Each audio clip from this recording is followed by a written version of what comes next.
Extrait du livre Les fondements économiques et culturels d'un État fédéral d'Afrique noire de Cheikh Anta Diop aux éditions Présence africaine. Chapitre Origine et histoire du monde noir.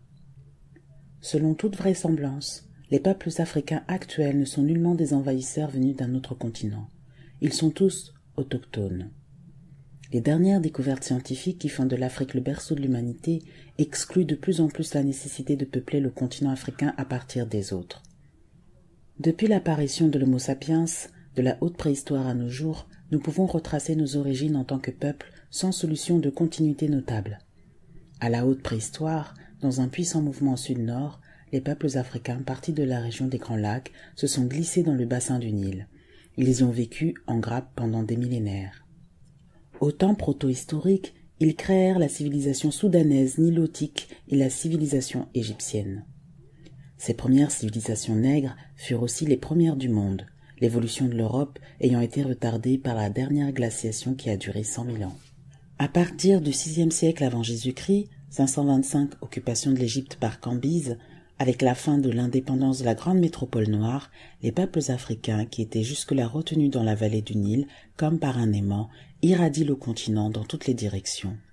Y ont-ils trouvé des îlots de population issus d'infiltrations remontant au Paléolithique et au Néolithique? Quelques siècles plus tard, aux environs du 1er siècle, ils fondèrent les premières civilisations continentales de l'Ouest et du Sud, Ghana, Nok-Ifé, Zimbabwe. On sait maintenant, grâce aux mesures effectuées par la méthode de radiocarbone, que les premiers sites de Zimbabwe remontent au moins au 1er siècle de l'ère chrétienne. Sur la côte orientale de l'Afrique, on a retrouvé des pièces de monnaie romaines, indices d'un commerce florissant au port du Duntford ainsi qu'à Zanzibar. La première civilisation du Nigeria, celle que Bernard et William Fagg nommèrent la civilisation de Nok, remonte au moins au 1er millénaire avant Jésus-Christ d'une façon certaine. C'est la méthode du radiocarbone qui a permis ici aussi de dater les céramiques de cette civilisation et de le situer entre 900 avant Jésus-Christ et 200 après. Le Tariq es-Soudan nous apprend que la ville de Koukia, sur le Niger, l'ancienne capitale du Songhai avant Gao, est contemporaine de l'époque pharaonique. Quoi qu'il en soit, nous savons qu'au 8e siècle après Jésus-Christ, l'empire du Ghana existait déjà et s'étendait sur tout l'ouest africain jusqu'à l'océan Atlantique. On voit donc que les États africains du Moyen-Âge surgissent pratiquement dès la fin de l'Antiquité soudano-égyptienne. Le Soudan nilotique ne perdra même son indépendance qu'au XIXe siècle, tandis que son ancienne province orientale, l'Éthiopie, ne connaîtra que l'éclipse de l'occupation italienne de 1936, en dehors de laquelle elle n'aura jamais perdu son indépendance. À ce titre, l'Éthiopie est effectivement le plus vieil État du monde. Ghana durera du IIIe siècle environ après Jésus-Christ jusqu'en 1240. Le Mali lui succède à partir de cette date jusqu'en 1464, avènement de Soni Ali, fondateur de la grandeur du Songhai. Le démembrement de ces empires s'achève au XIXe siècle avec l'occupation effective de l'Afrique par l'Europe. Le morcellement s'accentue et on assiste à l'apparition de royaumes minuscules, pourtant jaloux de leur indépendance, comme celui du Cayor au Sénégal, conquis par Faidherbe sous Napoléon III, après une lutte extrêmement dure. Les royaumes de l'Afrique orientale, avec leurs cités commerçantes sur la côte, prospérèrent de la fin de l'Antiquité jusqu'au XVe siècle et au XVIe siècle pour péricliter avec l'arrivée des Portugais. Ils entretenaient un commerce florissant avec l'Inde, le Siam et l'extrême Asie chinoise, comme en font foi les chroniques et les porcelaines chinoises trouvées sur les lieux. Nous avons de la peine aujourd'hui à nous faire une idée de l'opulence des cités commerçantes authentiquement noires de l'époque. D'après R.P. Matthews d'Oxford, rapportant la tradition swahili, dans ces villes, on accédait à des lits d'ivoire par des escaliers d'argent. Le luxe du mobilier est à peine imaginable aujourd'hui.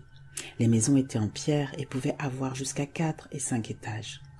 Les habitants étaient des Africains authentiques avec la peau d'un noir de jais.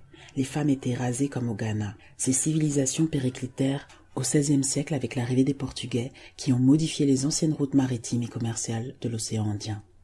La conception de l'histoire africaine qui a été résumée sommairement ci-dessus est aujourd'hui pratiquement acceptée et intégrée par les savants. La culture négro-africaine a donné au monde entier un exemple d'extraordinaire vitalité et vigueur. Toutes les conceptions vitalistes, religieuses comme philosophiques, sont, j'en suis convaincu, sorties de cette source. La civilisation de l'ancienne Égypte ne serait pas possible sans le grand exemple de la culture négro-africaine, et elle n'en fut très probablement que la sublimation. L'histoire du Soudan nilotique, celle de l'Égypte et de l'Éthiopie actuelle nous sont suffisamment connues.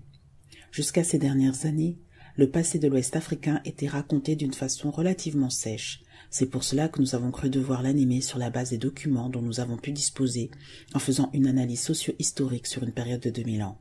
L'ancienne organisation politique, économique et sociale de l'Afrique noire depuis 2000 ans, l'organisation administrative, militaire, judiciaire, l'organisation de l'enseignement, le niveau universitaire et technique, les usages et les fastes de la vie de cour, les mœurs et coutumes, tant de faits que l'on croyait à jamais perdus dans la nuit des temps, nous avons pu les ressusciter de façon saisissante, scientifique, dans l'Afrique noire précoloniale. Pour tout l'Ouest africain en particulier, un travail similaire doit être entrepris pour toute la civilisation du Bénin-Ifé. L'intérêt principal de l'étude de la civilisation du Bénin est que jusque dans sa superstructure idéologique, elle n'a rien emprunté ni au monde sémitique ni au monde arien. Elle présente par contre une étroite parenté avec l'ancienne Égypte, comme on pouvait s'y attendre. Son art représente dans une certaine mesure le classicisme sculptural africain. Le même travail d'exhumation et d'animation de notre histoire pour une période qui s'étend également de la fin de l'Antiquité jusqu'à nos jours peut et doit être entrepris d'une façon systématique pour toute l'Afrique orientale, centrale et méridionale. Les documents égyptiens, grecs, romains, persans, chinois, arabes dont on dispose, complétés par les fouilles de l'archéologie, permettent de le faire dans une large mesure. On voit ainsi que nulle part il n'y a de trou impossible à combler dans l'histoire africaine. Les lacunes ne sont que provisoires, et la période qui nous intéresse, celle dont nous avons une conscience plus ou moins confuse, s'étend sans solution de continuité jusqu'à l'Antiquité soudano-égyptienne et s'y imbrique. La conscience historique est donc dûment restaurée. Le cadre général de l'histoire africaine est retracé. L'évolution des peuples est connue dans ses grandes lignes. Mais il faudrait que les recherches déjà entreprises soient poursuivies de façon à combler les lacunes mineures qui existent encore, que le cadre lui-même soit fortifié. Quoi qu'il en soit, d'ores et déjà, l'Africain ne voit plus derrière lui la nuit noire. Il peut suivre pratiquement l'évolution historique de son peuple de la préhistoire à nos jours. L'unité historique est ainsi démontrée, l'unité psychique qui en découle pour tous les habitants du continent noir et qui est sentie par chacun de nous est un fait élémentaire qui se passe de démonstration. L'unité géographique est aussi évidente, impliquant elle-même l'unité économique. De cette dernière, il est question dans les pages consacrées à l'industrialisation de l'Afrique. Si l'on envisage l'organisation de la famille africaine précoloniale, celle de l'État, les conceptions philosophiques et morales, on constate une unité culturelle évidente découlant d'une adaptation similaire aux mêmes conditions matérielles d'existence. L'ensemble de ces aspects a été examiné dans l'unité culturelle de l'Afrique noire. Il existe également un fond linguistique commun. Les langues africaines présentent la même unité et constituent une même grande famille linguistique aussi homogène que celle des langues indo-européennes.